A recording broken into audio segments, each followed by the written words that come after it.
Hello guys, and welcome to the Sales and Leadership channel again. For those of you that don't know me, if this is your first time on the channel, my name's Paul Heslop and I'm the founder of a company called TheBig4 and Elliott Browne. We're actually a recruitment company. We set up the business in England, and myself and my business partner moved across to Germany in 2014. We've now got over 100 employees and we're fast becoming one of the best and biggest recruitment companies certainly in the German-speaking regions, but we have ambitions to grow that out into Europe as well. We don't only want to be the best recruitment company, we also want to be the best versions of ourselves and be the best that we can be. And the objective of this channel is if we can help some of you guys, anyone watching this channel, if you pick up some little tips or strategies that help you to become a better leader or better in sales or improve your life in some way, then that's really the objective of this channel. Today we're going to go on another module which is talking about decision making and also problem solving. Now this is something that I've had to really work on myself. You know, some of those people that you speak to and they've just got a very, very quick mind and they're able to analyze stuff very quickly and make very quick decisions. Who would be that like Gary Vaynerchuk? He seems to be like a guru. You know, he's got a problem and instantly he makes the decision. I'm definitely not one of those people, particularly when it's a bigger decision. I like to go through a bit more of a structure, more of a process, so that when I've made the decision, I can be very confident that it's a decision I can stand behind because it's a bit more robust. I've gone through a bit of a process. And I'd like to talk about that process with you guys today.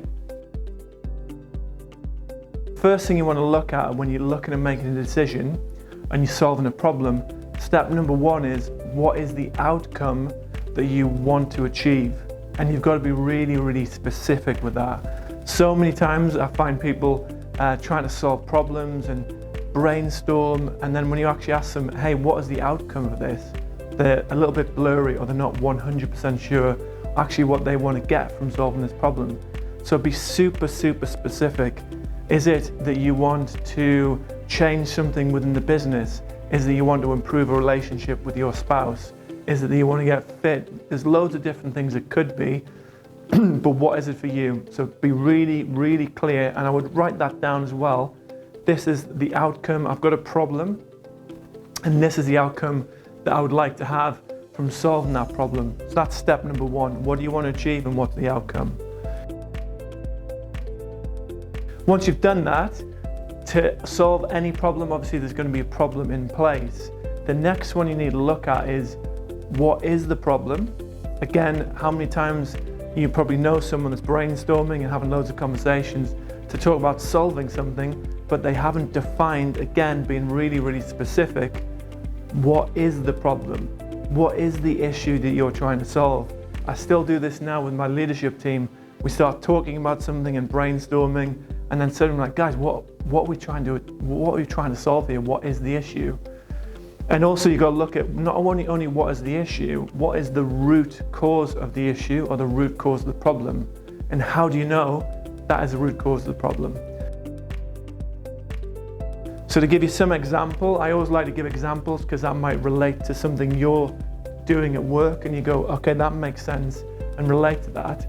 And that is the root cause of the problem. We had an issue about, I'd say probably 2 or 3 years ago. We had a new leader who joined the leadership team. He had a great area, great territory, lots of customers, but actually the team was really underperforming. Month on month, over let's say a 3 or 4 month period, the team weren't doing very well. So I've got some of my senior leaders here. I asked them to do some analysis and they came back on how to improve the young leader that was in that position at the time. How can we get him more efficient? How can we get him more certain? Has he got the right strategy? So we thought the problem was, which it normally does lie on the leader, is it leaders? It's a problem with the leader. The leadership led, we thought there was an issue there. But actually in the previous videos as well, we talked about getting some analysis behind what you're doing. So before we made the decision, one of the decisions was potentially taking this guy out of management and put him into a different role. Before I did that, I just wanted to get a little bit more granular in terms of the analysis. So what I did is I got a list of one of my, I had a reporting, Toby, produced a report which was all the statistics from each aspect of the sales guys, where they were strong and where they were weak. And normally you can see when you look at statistics, not all the time, but some things are natural skills and some things are trained. And when I looked at the analysis of this particular team, it was pretty obvious that the guys just weren't good enough to produce the results that we wanted them to produce. So effectively what we were doing, we were sending our ducks to Eagle School. Again, I quote John Maxwell a lot. In case you think I'm stealing his work, I'm going to give him acknowledgement. He always says, never send your ducks to Eagle School. And that's exactly what we're doing here. So with guys that weren't capable to deliver what we needed to, were in this guy's team. So it wasn't really, the root cause of the problem wasn't the guy running the team. Okay, so but why are the guys not very good? We analysed that, and as it turns out, we had some new guys in the talent acquisition team, and basically the talent acquisition team wasn't good enough. We didn't have the right guys in the team. They weren't attracting the right guys coming through the door. So effectively, I know a lot of companies do this. We were hiring the best of the people that came through, but we weren't hiring the best guys in the industry. So when we did that, initially we thought the problems were with the leader, and we're trying to solve that problem, but the root cause of that issue was actually the talent acquisition team, something totally different, and we had to change that team. And once we changed that team, that had the impact on the overall leader in that team, and the results started to become much better. Obviously it wasn't instant because we had to recruit more people, and we put a few different guys in that team. But effectively, the point is, what's the root cause of the problem? And are you absolutely sure that that's the root cause? Because if you don't get the root cause, you're going to basically smooth over a small problem, but you're not getting the root. So root cause is super, super important. When you have a, let's say decision number one, you can pretty much play out what's going to happen. So let's say, for example, in that scenario, we wanted to change the leader. Okay, so if we change the leader, how's that going to impact that person? Who is influencing that person? Sorry, who does that person influence? How will the team feel about that? What will happen there? So you can sort of really go through and you can predict pretty much what is going to happen at each stage of the way.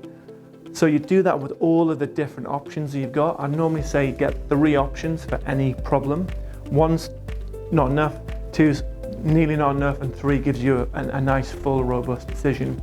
So you've got 3 options, run that through and look at the different outcomes.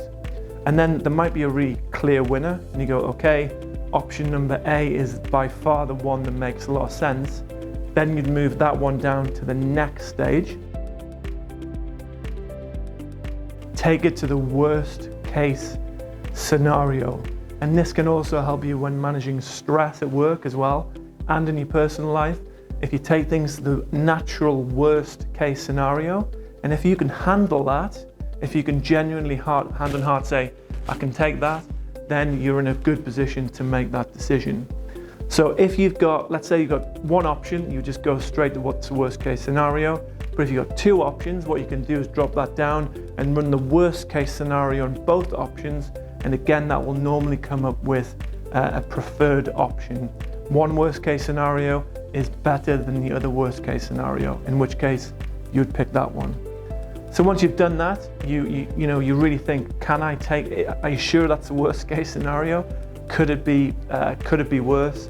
But take yourself to that place, because that gives you a lot of confidence and comfort. If you can take the worst thing that can happen, then you don't mind making the decision. I had this scenario a few years ago with cryptocurrency, and a few of my friends were saying, you've got to invest in crypto. I've got a friend who made millions in cryptocurrency. You only need to put down X thousands of euros. And my thought process was, okay, that sounds great. The upside is massive, but I don't know anything about cryptocurrency, literally nothing. And when you look at the downside, I could have lost all the money. So if I run it through that process to get the decent amount of big returns for the risk, I would lose all the money. Would I be willing to do that as a worst case scenario? I didn't want to do it. At that stage, it wasn't something I wanted to commit to. So then I ruled that out. That's a good one for investment as well. If you can't take losing all the money, don't invest in whatever you're looking at. Once you've made a decision, I would then bounce that idea off someone who's really smart and really capable, someone who's got a good head on their shoulders. And for me, there's two people that I normally look to for those sort of situations. I've got a friend called Billy who owns a technology business, and he just keeps things incredibly simple. So when I speak to him, I tell him exactly the idea, what the problem is, and he's sometimes got some great ideas, some very simplistic solutions. I've got another friend called Penny who's a chief executive of a big property company, real estate company, and again, she's more on the sales side, but she's more charismatic, creative. I'm not saying that Billy isn't charismatic, but Penny's very, very creative and got some fantastic ideas. So when you bounce those ideas off, sometimes your decision you think is really good can be totally changed. It gives you a different angle, or you might just tweak that decision slightly and that makes it an even better decision. Now, what you've got to do then is you've got to use your gut feeling. Does it feel right? Is the gut instinct there? If the tweaking, so let's say your friends or your associates have given you some feedback and it sounds very rational, but your gut instinct says something else, I would go with your gut instinct. Obviously, each case by case is different, but from my experience, even when I got advice from incredibly smart people, way smarter than me, my gut said something different and I executed the decision I was advised on, and really I should have listened to my gut. So before you make that decision, what does your gut feeling say? And when your gut feeling says yes, now it's time to execute on that decision. Stick to the decision. That's a really hard one. You can go through this whole, and this is why when it's a big decision, now, for example, I wouldn't use this matrix when we're deciding which restaurant to go to. You know, if you could have an argument with your spouse and say, well, let's run this through the decision-making matrix, probably wouldn't do that. But when it's an important decision, you want to go through this and you've gone through the process, because when the decision's made, you want to stand behind it and you want to execute and you don't want to change it. And I was actually listening to a podcast. It was Mr. Proctor, I've forgotten his first name now, but he was saying something along the lines of great leaders make decisions fast and change decisions very slow, if at all. And poor leaders make decisions very slowly and change them very fast. So once you've made the decision, you want to stick to it. Once you've stuck to it, reflect and go, well, what have I learned from this? And really write it down. You know, if we talked about the clusters before. Are you making clusters of bad decisions?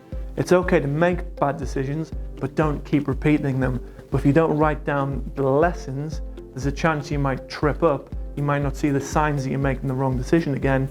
So write down what lessons and what principles or values can we learn from this scenario that we can take to other decisions that you've got to make. So that is the robust decision-making matrix that I use and my leadership team uses when making tough decisions. A few of the layers to add on to that is, when you're making decisions, don't make decisions when you're tired, stressed, or at high emotions. I know a lot of the managers in here are saying, thanks Paul, that means I can never make decisions because I'm stressed and tired all the time. But ideally, you don't want to make decisions when you've got high emotions. So do that, you know, particularly in the height of emotions, that's not the time to make a big decision. So when you're tired, super stressed, got a lot on your mind, I would step to one side until you got a clear head. Because if it's an important decision that affects your life, and if you're a leader, it's going to affect someone else's life, you've got to make sure that you've done everything you can do to make sure that's the right decision for you and for the people around you. The other one is, it's a probability game. You're not going to make a 100% decision. Again, we have this scenario with my leadership team, and it often comes up, well, yes, but if we do that, this will happen, and if we do that, this will happen. Yes, of course, there's no 100% decisions. You've got to play the percentage game. Is this percentage-wise, is it 80 or 90% the right thing? Then you should go for it. You're never going to have, well, most times you're not going to have a 100% decision that you can run with. The other one is, base it on your values and principles. That's really good. So if you've got some company values, company principles, or just personal ethics, and it's a tough decision, it's really nice just to jump into your ethics and go on your principles, and that helps you to make that decision. So these are sort of things that you want to include when you're looking at the making decisions.